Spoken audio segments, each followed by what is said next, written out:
classes on fundamentals of electrical engineering. We were on electrical machines, and this is the fifth section on induction machines, of course, mostly induction motors. After discussing the basic machine, which is the DC machine, and then the special, very kind of special machines, which are transformers. And now we are moving on to AC on both sides. Okay, so we are having what is called as the induction machines. Okay, mostly induction motors. Okay, both squirrel cage as also wound type or slippery types of induction motors. Okay, but then again focusing on induction motors and both of the three-phase as also for the single phase. Okay, now we are moving into the heart of the induction motor. Okay, so we earlier discussed a few basics. We also talked about the speed and the slip, etc. Some basic equations that will be sufficient for you to solve any of the gate problems. And now this time we're moving into the heart. As I said earlier, it's a talk. Okay, it's time for discussing the problems that have come in gate for with respect to torque. Okay, so let's start. Okay, again, very few equations are involved, but those equations had better be remembered and utilized appropriately. Okay, so this is the first problem, and it's a 400 volt 50 hertz star connected. Okay, 50 hertz star connected three phase. Okay, star connected means phase voltage, that is the stator has a phase voltage as given by 400 by root 3. Okay, so that needs to be remembered. Okay, as you read, as I kept seeing, compartmentalize. Okay, so three-phase squirrel cage induction motor is operated from a 400 volt 75 hertz. Okay, so it is, the voltage is retained, but it's a high frequency kind of scenario wherein this motor is being operated. It's the same motor. Okay, so this is a practical requirement. In fact, earlier some people were asking me how to run such a situation. Okay, wherein the frequency is different, and but the specification now needs to be adapted such that the losses are reduced or other requirements are met. Okay. So 75 hertz supply. The torque that the motor can now provide while drawing a rated current from the supply. So this is the question. So we have, so what is the torque that the motor can now provide while drawing the rated current from the supply? So but of course it's not a numerical kind of question. What is asked is what happens to the torque? Does it reduce, or does it increase, or does it remain the same, or increases or reduces depending upon the rotor resistance? Okay, of course the speed increases. The frequency has increased, the speed increases. Okay, so when it's drawing rated current, then it goes the voltage also has not changed, which means the power delivered happens to be the same, but at the same time, to compensate for the increase in speed, that is, power is given by 2 pi nt by 60, that doesn't change. So obviously the torque reduces. Okay, so option A is right. Okay, so let's move to the second question. An 8-pole 50 hertz 3-phase slip ring induction motor has an effective rotor resistance of 0.082 per phase. Okay, so it is 8-pole, so NS is obvious because it's 50 hertz as well.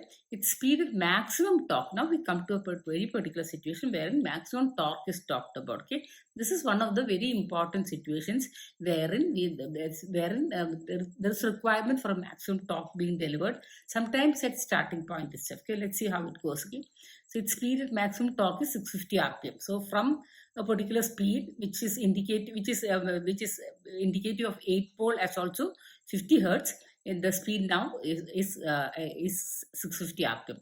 The additional resistance per phase that must be inserted in the rotor to achieve maximum torque at start itself. So it has a capability of maximum torque which happens at 650 rpm, and now we have to put in another resistance into the it's a slip ring induction motor, so you can definitely add resistance such that you can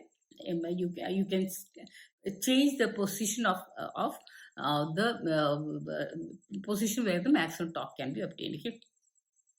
Neglect magnetizing current and stator leakage impedance because there are too many equations otherwise. Okay. Consider equivalent circuit parameters, refer to stator. So everything is on the stator. Okay.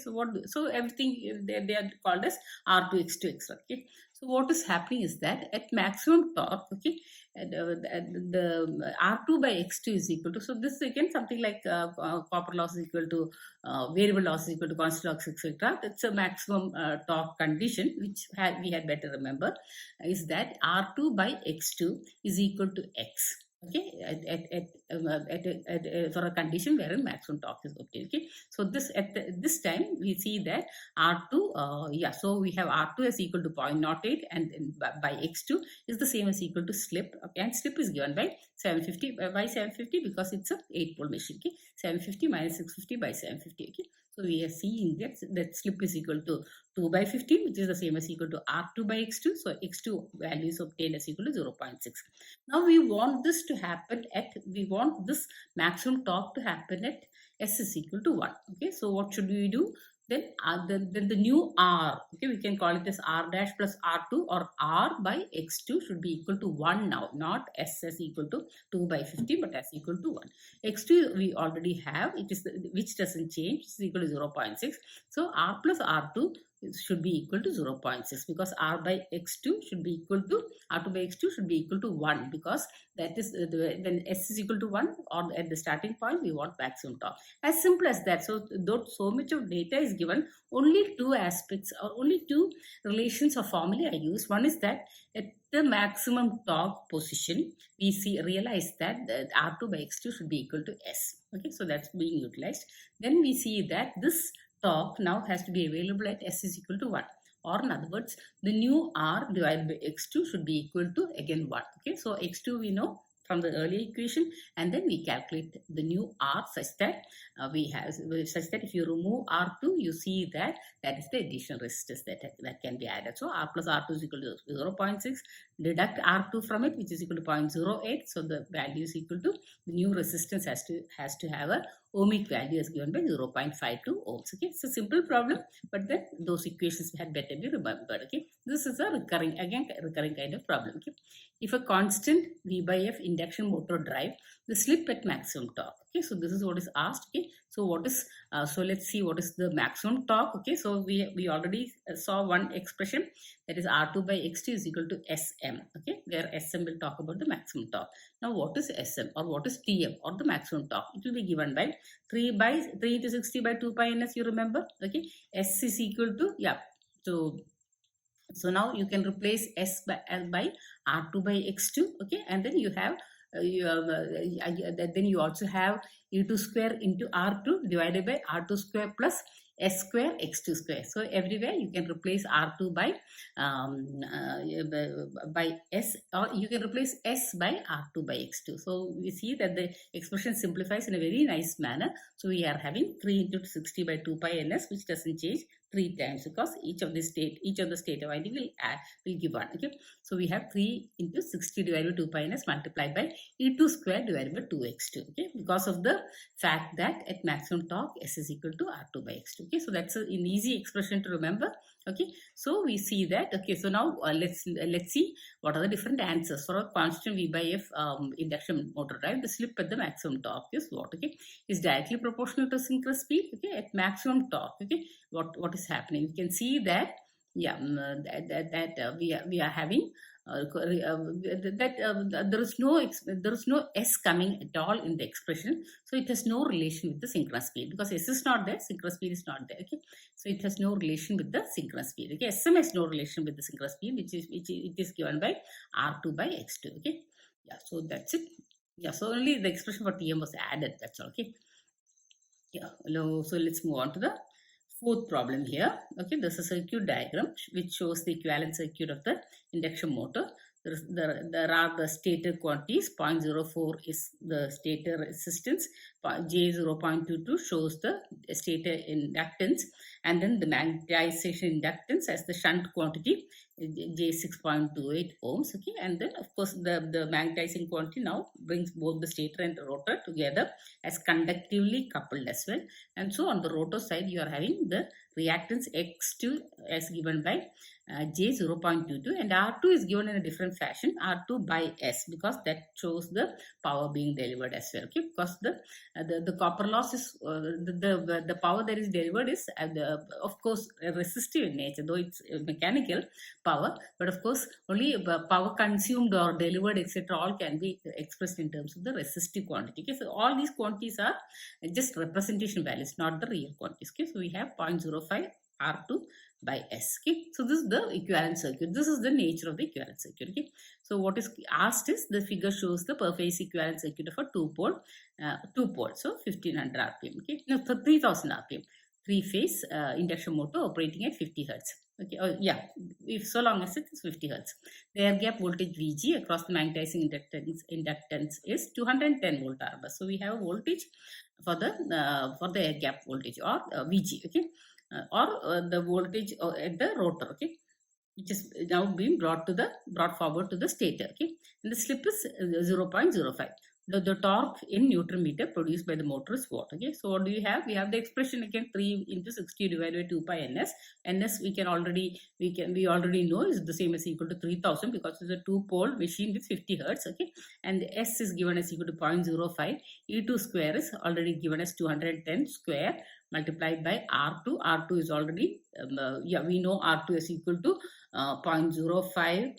0.05 by S. Okay, so 0.05, and then again x2 is also known as equal to j 0.2. To substitute everything, you easily get. Okay, so it's just a case of substitution and the recognition of the quantities given in the equivalent circuit, as simple as that. Okay, because the last quantity is R2 by S. Okay, please remember that. Okay, and the reason is of course based on what is given to the power input, how much of it is getting converted into the power output after accounting for the copper loss. Okay, copper loss is given. Okay, so those things we might come later on. Okay, let's move to the fifth problem. A three-phase squirrel cage induction motor has a starting torque of 150%. Okay, so now we are having starting TST. Okay, we also have a maximum torque of Tm as equal to 300%. Okay, with respect to rated torque. Okay, so that all the three torques are mentioned. That is with respect to a base torque, which is the rated torque.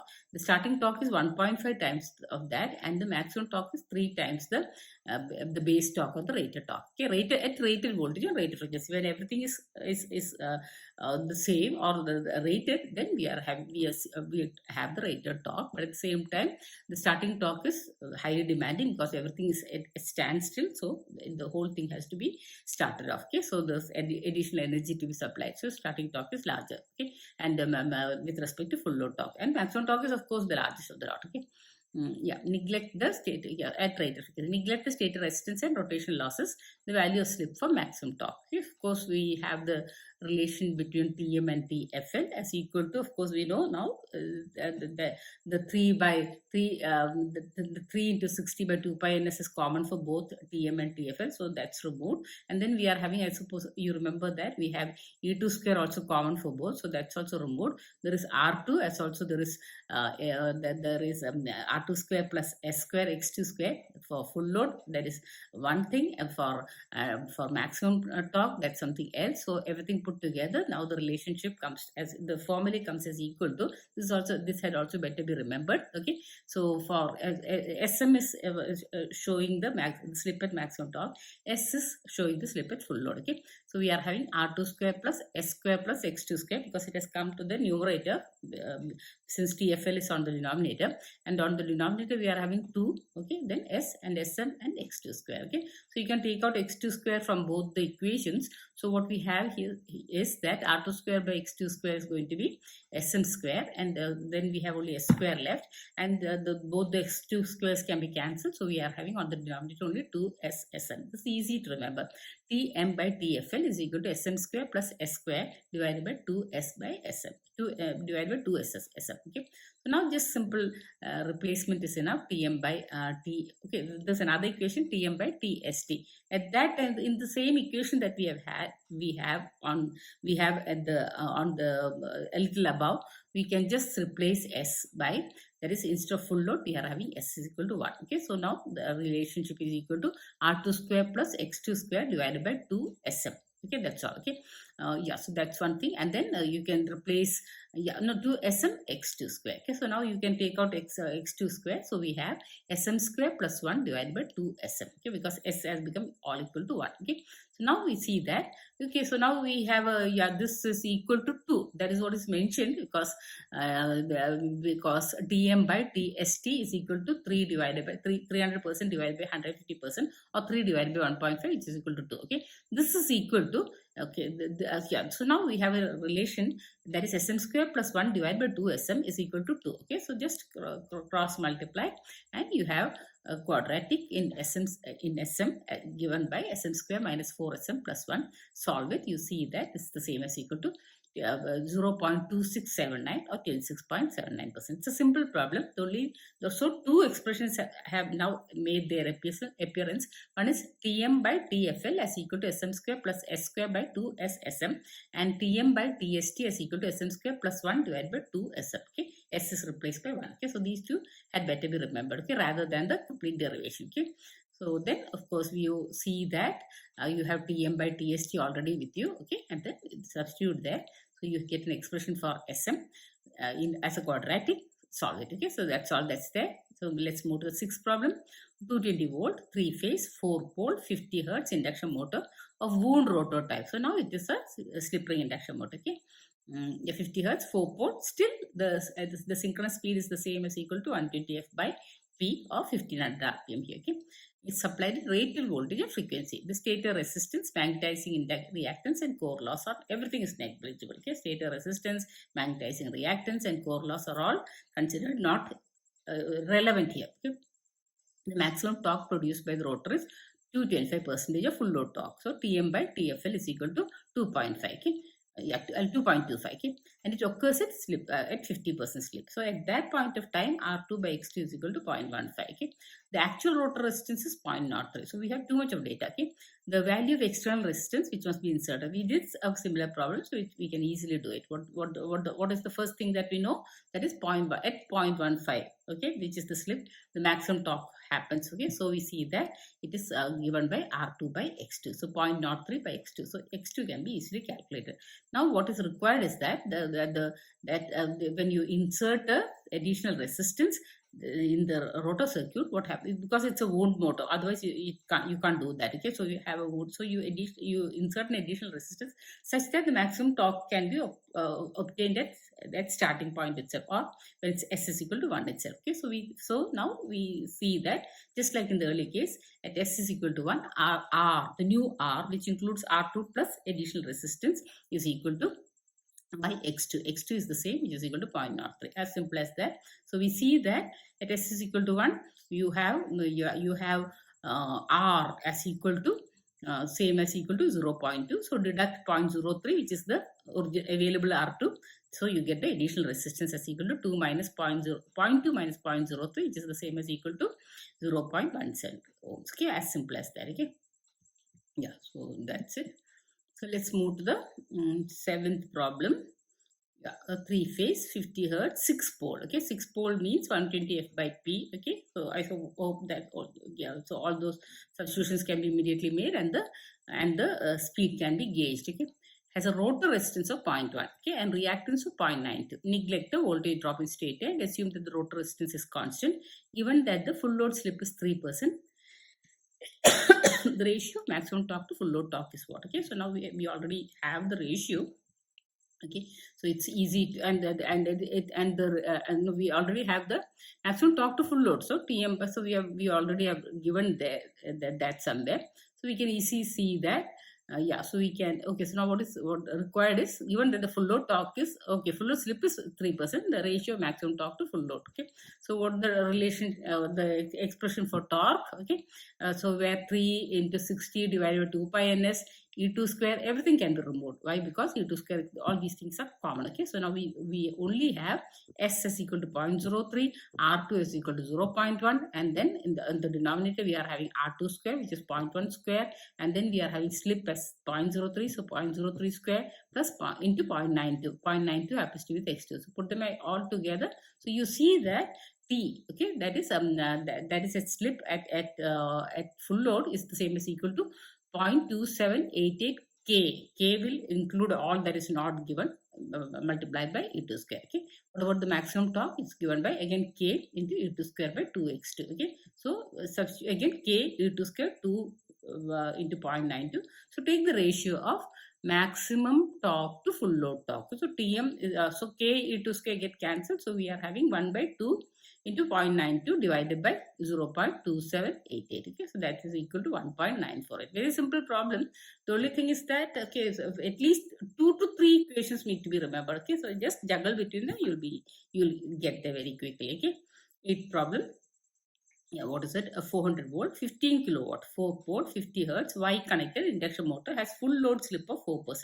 The output torque of the machine at full load is. Okay, so what all do we have? We have output, we have speed, we have everything. Okay, so now what we need is the torque at full load. Okay, so that's all this there. So full load is 15 kilowatt. Okay, so let's see. NS is 120 into F by P. So F is 50 hertz, P is 4 pole, so that is 1500 rpm. Okay, N is 1500 into 1 minus S. What is S? S is given as 4%, so 1440 rpm. So what all do we have? We have output is equal to 15 kilowatt. We know 60 by 2 pi NS because 2 pi is 6.28, NS is 1440, and then PO is equal to 15 kilowatts. Just substitute, we see that the answer is very easily 99.52 Newton meter. Okay, so these are simple problems. Only TM, TST, etc. we need to be very clear about what we are doing. Okay, so the last problem on the last slide is what it is, that a 400 volt, 50 hertz, 4 pole, 1400 rpm. So two data have already arrived. What is that? One is 50 hertz 4 pole means that's equal to 1500 rpm. Okay, and 1400 rpm is the speed of the rotor, means there's a slip of 100 rpm. Okay, so slip can be 100 by 1500. So or 1 by 15 is the slip. Okay, so all those things have arrived immediately. Okay, star connected squirrel cage induction motor has the following parameters referred to the state. Okay, so it's star connected. So 400 by root 3 should be the voltage if required. Okay, so R is equal to 1.1 ohm. XS and XR dash is equal to 1. So we refer to the stator is what is asked.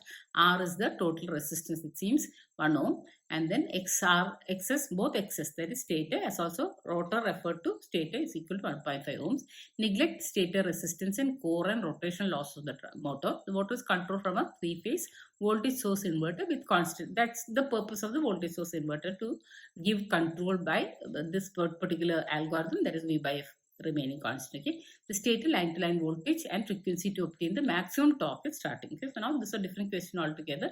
We need to find out the we are operating it on a V by F ratio as constant. At the same time, you see we are trying to attain maximum torque at starting itself. Okay, because starting is always a problem because everything is at rest. There's inertia to start it all together. Start it off all at one go is difficult. So normally start with the achievement that the controllers try to achieve maximum torque at starting itself. Okay, so that is what is asked. So what is asked is that the TM should be at SM and SM should be at starting, which is equal to 1. Okay, so I suppose SM, by SM we mean the slip at maximum torque. So SM is equal to 1 here, and that's equal to R2 by X2, or in other words R2 is equal to X2. Okay, so we have R2 is equal to X2.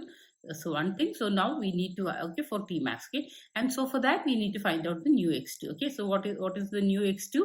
And that's equal to, so R2 doesn't change, so we are having X2 new is equal to, okay, so we are having we need to find out the new X2. Okay, so the earlier X2 was 1.5 into 2, there were 2, so 3. Okay, so that was at 50 hertz, so 3 by 50 into new frequency F. Okay, we don't know the new frequency because V by F ratio is maintained constant, so V changes, Vf changes. Okay, so the next step is, please remember, though we know that R2 is equal to X2 for maximum torque, this is what is access to be achieved, but we know only X2 at the old frequency of which is at 50 hertz. Okay, and that's given by 1.5 into 2 because there are 2 combined together. So 1.5 into 2 divided by 50 multiplied by the new frequency gives you the new X2. Okay, so X2 new is equal to 3 by 50 F. Okay, and this as was mentioned earlier, 1 should be equal to 1 is the slip. Okay, or R2 should be equal to X2, and what is R2?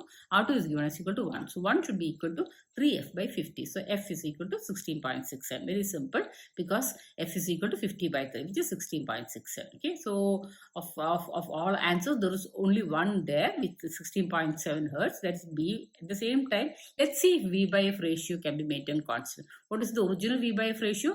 400 volt divided by 50. Okay, what, be it phase value or line value, it doesn't matter. 400 by, So we want to find the line value because the 400 volt is the line value. So 400 divided by 50 is 8. Okay. So the same 8 can be utilized for the new, that is V by F is equal to 8. 8 multiplied by 16.67. The new frequency will give you the new voltage, which is equal to 100, which is correct. Okay. Whatever was given alongside 16.7 hertz happens to be true, because 8 into 16.67 is the same as 133.3 volt. Okay. So this is what we have done today. In this session, we have tried to first and foremost understand that there is a slip SM at which maximum torque is available, and at that time R2 is equal to X2. Okay, so if you want this torque to happen at starting point itself, you have to insert a new resistance such that R2 the new R divided by X2 will be equal to 1. Okay, because at TM to be at starting at the starting